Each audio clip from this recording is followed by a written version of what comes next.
আমাদের কিন্তু সত্য অনুচ্ছেদ বলেন, তারপরে হ্যাঁ প্রধানমন্ত্রী যে ভারসাম্যটা যেটা বলছেন ওটা এখন পর্যন্ত ফাইনালে আসে নাই, ওটাও এসে যাবে। মোটামুটি অনেক ব্যাপারে তথ্যমত এসে গেছে।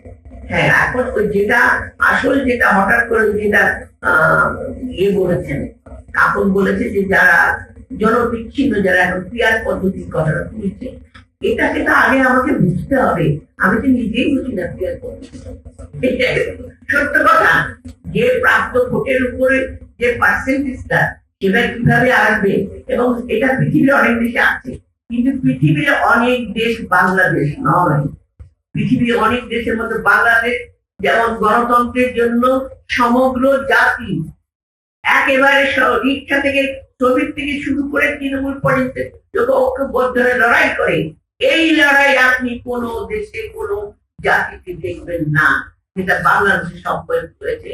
যার কারণে আমরা ভাষা পেয়েছি, যার কারণে আমাদের স্বাধীনতা পেয়েছি, যার কারণে আমরা আবার গণতন্ত্র মধুরে গণতন্ত্র প্রতিষ্ঠা করতে পেরেছি, সিপাহী জনতার বিপ্লব, এবং তারপর যার কারণে দেশের বেগম খালেদা জিয়া আবারও গণতন্ত্রকে পুনঃপ্রতিষ্ঠা করতে পেরেছে, যার কারণে এই আমাদের দীর্ঘদিনের লড়াই, যেটা আমাদের ভারপ্রাপ্ত চেয়ারম্যান যারা তারেক রহমান করছেন, এবং উনি আরো উনি আমরা জানি উনি করতে পারবেন। এই জাতিকে দিয়ে তিনি সকলকে ঐক্যবদ্ধ করে আমাদের যে আগামী নির্বাচন, আমরা কিন্তু সেই লক্ষ্যে স্থির আছি। আমাদের নির্দিষ্ট আছে নির্বাচন করতে হবে। নির্বাচনকে আমরা আমাদের যতটুকু সহনীয় পর্যায়ে, সেই সহনীয় পর্যায়ে আমরা আছি এবং থাকছি।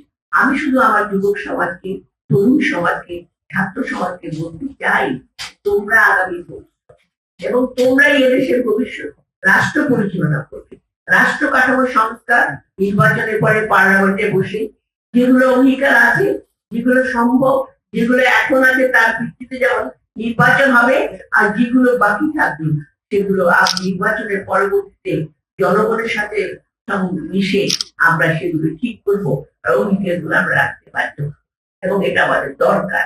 আজকে আমরা মুখের কথাই কিন্তু আমরা মানে অঙ্গীকার করি না। আপনি দেখেছেন, আপনারা সবাই দেখেছেন, আমার প্রেসিডেন্ট শহীদ জিয়াউর রহমান, তিনি মুক্তিযুদ্ধের ঘোষণা দিয়ে বিদ্রোহ ঘোষণা করে জাতিকে ঐক্যবদ্ধ করে মুক্তিযুদ্ধে নেমেছিলেন এবং দেশকে স্বাধীন করে বেড়াকে ফুটিয়েছেন। আমাদের দেখছেন দেশের বেগম খালেদা জিয়া আজ পর্যন্ত তিনি আপোষ করেন নাই। তিনি আজকে মৃত্যুর সঙ্গে লড়াই করেছেন, যাকে আমরা বিদেশে পাঠাতে পারি নাই, যাকে কারাগারের ভিতরে তীরে তীরে মারা হয়েছে, তারপরে তিনি আপোষ করেন নাই। তিনি জনগণের সঙ্গে ছিলেন এবং এখনো আছেন। এবং ভারপ্রাপ্ত চেয়ারম্যান যাকে মেরে ফেলার চেষ্টা করা হয়েছিল, আপনারা দেখেছেন, তাকে ছাদ থেকে ফেলে দেওয়া হয়েছিল, তার কোমরে হাড় ভেঙে গিয়েছে, সেইখানে তাকে তিনি ওই শুধু লন্ডনে বসে পুরা বিএনপিকে সংগঠিত করে এত বড় একটা আন্দোলন, শুধু বিএনপি কেনে বলবো, অন্যান্য রাজনৈতিক দল প্রত্যেকের সঙ্গে তিনি কথা বলেছেন, প্রত্যেকের সঙ্গে তিনি ঐক্যবদ্ধ করার জন্য চেষ্টা করেছেন, এবং ঐক্যবদ্ধ করে দেশকে বিরাট, হ্যাঁ ছাত্ররা যেমন ওটা আন্দোলনে নেমেছিল, সেখানে পিছনে রাজনৈতিক দল ছিল, তারা যেমন তাদের মুখে রক্ত দিয়েছে, প্রতিটি রাজনৈতিক দল তাদের নেতা কর্মীকে হারিয়েছে। আমরা অনেক নেতা কর্মীকে হারিয়েছি, অনেক গুণ হয়েছে, খুন হয়েছে, সেই নেতৃত্বেও দিতে পেরেছেন। ইনশাআল্লাহ যে কথা ডক্টর ইউনূস দিয়েছেন সেই কথা তাকে রাখতে হবে। আমরা ইনশাআল্লাহ বললে একটা কথাই বলতে চাচ্ছি, এই নির্বাচন আমরা ইনশাআল্লাহ এই ফেব্রুয়ারি মাসেই আমরা চাই, এবং এটা করতে হবে, সেই চেষ্টায় আমরা সবাই আপনাদের সবাইকে ধন্যবাদ। বিশেষ করে আজকে স্কুল অফ লিডারশিপ, তাদের যে সফলতা আমি আশা করবো যে আজকে সমাজকে তৈরি করতে হলে তাদেরকে আরো তৃণমূল পর্যায়ে ঝাঁপিয়ে পড়তে হবে, কাজ করতে হবে।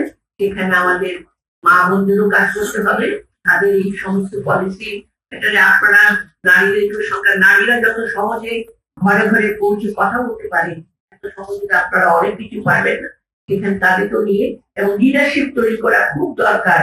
কারণ আমি রাজনীতি করতে গেলে আমার দর্শক কি, আমার লক্ষ্য কি, আমার লক্ষ্যটা আগে বুঝতে হবে, সেটাই হলো লিডারশিপ। সেই লিডারশিপ লক্ষ্যটা বুঝে নেতৃত্ব দেওয়ার, সংগঠিত করার যে শক্তি, সেটাই হলো লিডারশিপ।